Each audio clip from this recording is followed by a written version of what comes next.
Hello friends, नमस्कार। मैं हूं आपका दोस्त राणा प्रताप। मित्रों, आपके अपने ही YouTube channel RRP online education में आप सभी दोस्तों का बहुत बहुत स्वागत है। मित्रों, आज का हमारा विषय है स्वर संधि के अंतर्गत आने वाले वृद्धि संधि। दोस्तों, आज हम वृद्धि संधि के बारे में अध्ययन करेंगे। तो दोस्तों, वृद्धि संधि का सूत्र होता है वृद्धि रेचि। इसका क्या सूत्र होता है दोस्तों? वृद्धि रेचि। ठीक है। वृद्धि संधि को देखने से पहले दोस्तों सर्वप्रथम हम स्वर के बारे में देखते हैं, क्योंकि स्वर के माध्यम से वृद्धि संधि को समझने में आसानी होगी। तो आइए देखते हैं स्वर। दोस्तों, जैसा कि आपको पता होगा कि स्वर निम्नलिखित 11 प्रकार के होते हैं। अ, आ, ई, उ, री, ए, ऐ, ओ, औ। ये हमारे क्या हो गए? स्वर हो गए। ठीक है। तो आइए अब हम नियम को समझने का प्रयास करते हैं। यदि दोस्तों अ या आ के बाद छोटी ई या बड़ी ई, छोटाऊ या बड़ाऊ या री, ये इतने शब्द आते हैं तो ये हमारी गुण संधि होती है। कौन सी संधि होती है दोस्तों? गुण संधि होती है। यदि प्रथम पद के अंतिम वर्ण में अ या आ आए और दूसरे पद के प्रथम वर्ण में छोटी ई या बड़ी ई, छोटाऊ या बड़ाऊ या री आता है तो वे हमारी गुण संधि आती है और इसके स्थान पे ए ओ अर आदेश हो जाता है। ठीक है दोस्तों। लेकिन वही वृद्धि संधि में दोस्तों यदि अ या आ के बाद ए ऐ ओ औ आता है तो वो हमारी क्या हो जाती है? वृद्धि संधि हो जाती है। ठीक है। आइए अब हम इसे परिभाषा से देखते हैं। यदि अ या आ के बाद ए ऐ अथवा ओ औ होने पर पूर्व के स्थान पर क्रमशः ऐ और औ हो जाता है। क्या क्या हो जाता है दोस्तों? ऐ और औ होता है।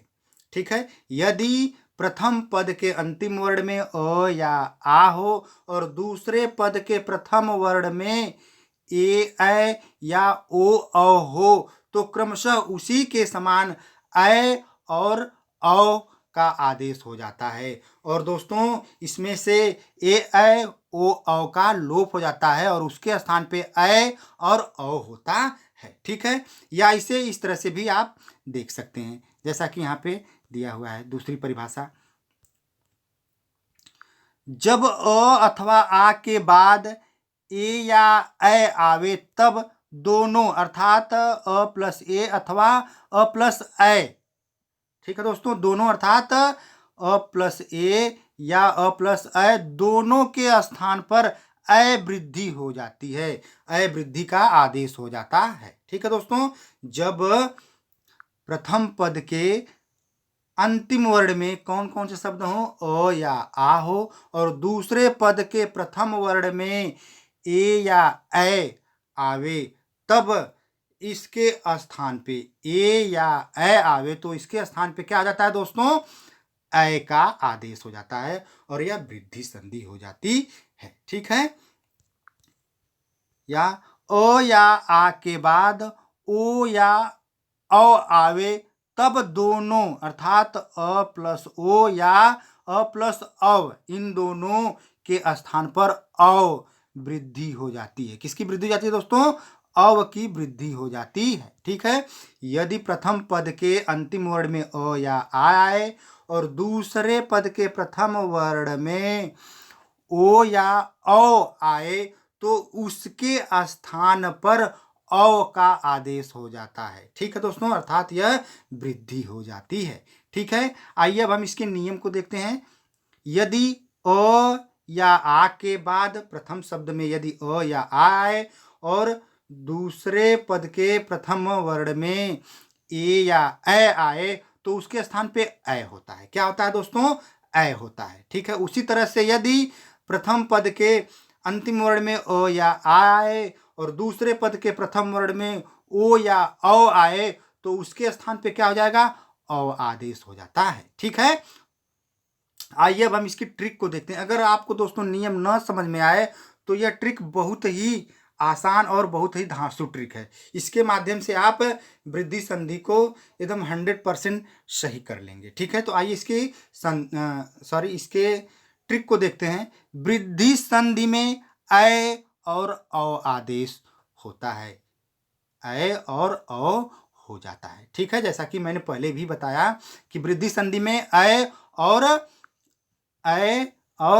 औ हो जाता है। ठीक है, आइए अब हम इसे उदाहरण से देखने का प्रयास करते हैं।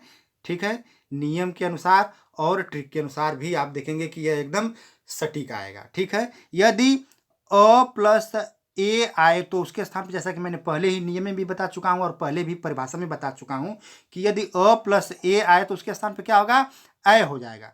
ठीक है, तो आइए अब देखते हैं। तत्र धन एव बराबर तत्रैव होता है। तो यहाँ पे आप देख रहे हैं कि पहले पद के अंतिम वर्ण में त्र में अ आया हुआ है और दूसरे पद के प्रथम वर्ण में ए आया हुआ है। तो अ प्लस ए से क्या हो जाएगा, अ हो जाएगा। तो इस तरह से तत्र धन एव बराबर तत्रैव हो जाएगा। इस प्रकार से दोस्तों तत्र धन एव बराबर क्या होगा, तत्रैव हो जाएगा। ठीक है, उसी तरह से मित्रों मम धन एव बराबर ममेव हो जाता है। ठीक है, क्योंकि आप यहाँ पे देख रहे हैं कि मम के म में अ है और एव के ए में आप देख रहे हैं ए है। तो अ प्लस ए बराबर अ होता है।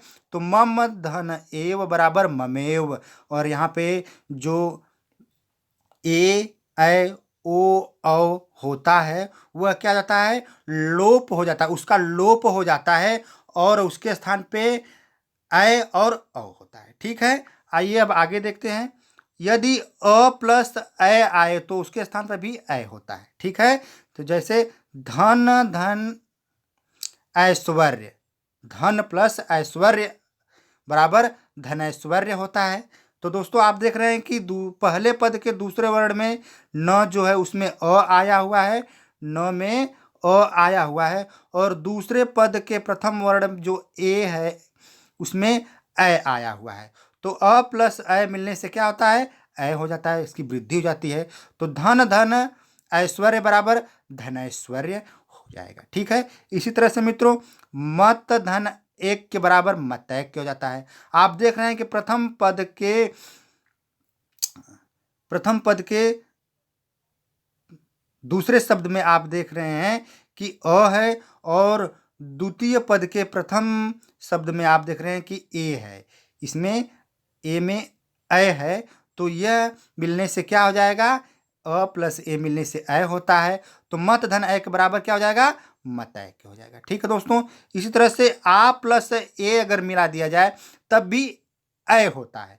तो आप देखिए सदा धन एव बराबर सदैव होता है। तो आप देख रहे हैं कि प्रथम पद के अंतिम वर्ण में आ आया हो, सदा में आ आया हुआ है, और दूसरे पद के प्रथम वर्ण में ए आया हुआ है। तो आ प्लस ए बराबर अ होता है। तो सदा धन एव बराबर सदैव हो जाएगा। इसी तरह से मित्रों तथा धन एव बराबर तथैव हो जाता है। ठीक है, आइए अब आगे चलते हैं और देखते हैं। आ प्लस अ आएगा तब भी उसके स्थान पर अ होता है। तो आप देख रहे हैं महाधन ऐश्वर्य बराबर महेश्वर्य होता है। तो आप देख रहे हैं कि महा के ह में आ आया हुआ है और ऐश्वर्य के ए में अ आया हुआ है। तो आ प्लस अ बराबर अ होता है। तो महाधन ऐश्वर्य बराबर महेश्वर्य हो जाएगा। ठीक है, इसी तरह से दोस्तों रमाधन ऐश्वर्य बराबर रमैश्वर्य हो जाता है। ठीक है, आइए अब आगे चलते हैं और देखते हैं। यदि अ प्लस ओ हो तो उसके स्थान पर अव आदेश होता है। उसके स्थान पर क्या आदेश होता है, अव आदेश हो जाता है। ठीक है दोस्तों, तो आइए देखते हैं। वन धन औषधि बराबर वनौषधि हो जाता है। वन धन औषधि बराबर क्या हो जाता है, वनौषधि हो जाता है। तो आप यहाँ पे देख रहे हैं कि प्रथम पद के द्वितीय शब्द में या अंतिम शब्द में अ आया हुआ है और द्वितीय पद के प्रथम वर्ण में ओ आया हुआ है। तो अ प्लस ओ से अ हो जाता है। तो वन धन औषधि में अगर इसको बनाया जाए तो यह वनौषधि नामक एक नया शब्द बनकर के तैयार होगा। ठीक है दोस्तों, इसी तरह से दंत धन ओष्ठ बराबर दंतोष्ठ हो जाता है। ठीक है, इस तरह से आइए अब आगे चलते हैं और देखते हैं। अ प्लस औ को मिलाने से भी अ होता है। तो परम धन ऐश्वर्य बराबर सॉरी दोस्तों, परम धन औदार्य बराबर परमौदार्य हो जाता है। परम धन औदार्य बराबर क्या होता है, परमौदार्य हो जाता है। आप यहाँ पे देख रहे हैं कि प्रथम पद के अंतिम वर्ण में म में अ है और द्वितीय पद के प्रथम शब्द में अव है। तो अ प्लस अ मिलने से क्या होता है, इसकी वृद्धि हो जाती है, अर्थात अ हो जाता है। तो परम धन औदार्य बराबर परमौदार्य हो जाता है। ठीक है, इस तरह से मित्रों परम धन औषध बराबर परमौषध होता है।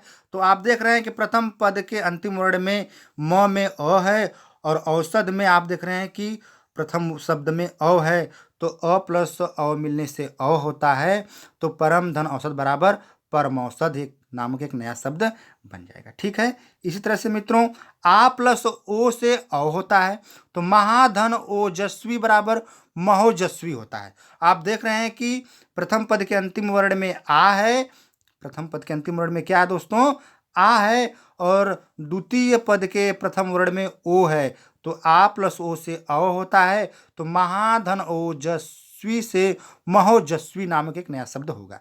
इस तरह से मित्रों महाधन ओज से महोज हो जाता है। तो आप देख रहे हैं कि प्रथम पद के अंतिम वर्ण में आ है और द्वितीय पद के प्रथम वर्ण में ओ है, तो आ और ओ के मिलन से अ होता है, तो महाधन ओज बराबर महोज नामक एक नया शब्द हो जाएगा। इसी तरह से मित्रों यदि आ प्लस अ आए तो भी वह अ होता है। ठीक है, यदि आ प्लस अ आए तो भी वह क्या होगा, अ हो जाता है। तो आप देख रहे हैं कि महाधन औसत बराबर महौसत होता है, तो आप देख रहे हैं महा के ह में आ आया हुआ है और औसत के प्रथम शब्द जो अ है उसमें अ की मात्रा है, तो आ और अ से अव होता है, तो महाधन औसत से महौसत नामक एक नया शब्द बनकर तैयार हुआ। इस तरह से महाधन औदार्य से दोस्तों महोदार्य नामक नया शब्द बनता है।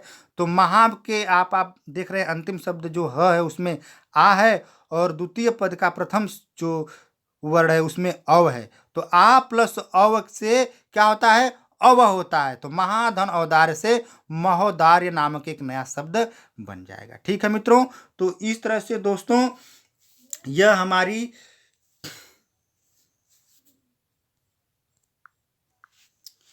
वृद्धि संधि की टॉपिक पूर्ण होती है। दोस्तों अगर आपको हमारी यह टॉपिक अच्छी लगी है तो आप इसे लाइक शेयर और कमेंट करना ना भूलें, और अंत में दोस्तों आप अपने इस चैनल RRP ऑनलाइन एजुकेशन को सब्सक्राइब करना भी ना भूलें और बेल को प्रेस करना भी ना भूलें, जिससे कि आप लोगों के लिए आने वाली किसी भी वीडियो की नोटिफिकेशन समय से प्राप्त हो सके। इसी के साथ दोस्तों अगली वीडियो तक हम आपसे इजाज़त चाहते हैं, तब तक के लिए नमस्कार।